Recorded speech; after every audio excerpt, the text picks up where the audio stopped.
Jeffrey. Jadi di dalam hadis itu ada redaksi yang ancamannya itu laisa minna, laisa minni. Jadi bukan termasuk golongan kami, bukan termasuk golonganku. Kita tahu Nabi itu kan punya fungsi dua ya, diantaranya Bashir dan Nadhir. Jadi Nabi itu di samping memberikan kabar gembira, beliau juga punya fungsi memberikan peringatan. Nah, salah satu peringatan Nabi dalam hadis itu adalah ada beberapa hadis itu yang nadanya itu dalam tanda kutip ya mengancam, walaupun itu sebenarnya ancaman tanda cinta sebenarnya, tanda cinta karena tidak ingin umatnya celaka. Nah itu agar supaya tidak celaka gitu maksudnya. Maka kemudian Nabi mengingatkan beberapa hal yang terkait dengan perbuatan yang berkonsekuensi pada risiko tidak diakui sebagai umat Nabi Muhammad SAW.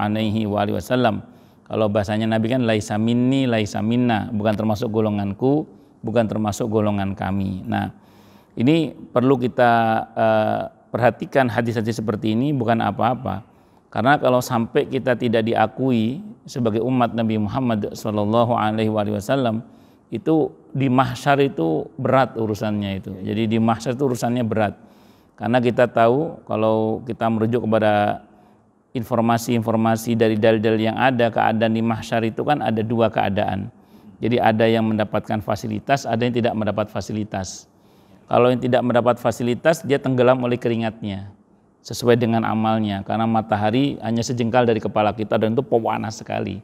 Nah, sementara kalau yang mendapatkan fasilitas, paling enggak ada dua fasilitas Pak Jeffrey. Yang pertama yaitu fasilitas haud telaga Rasulullah Muhammad SAW, dan yang kedua zillun yauma la zilla illa zilluh, naungan pada hari di mana tidak ada naungan kecuali naungan Allah. Nah, untuk yang haud telaga Nabi itu tiketnya cuma satu Pak Jeffrey, yaitu diakui sebagai umat Nabi Muhammad SAW.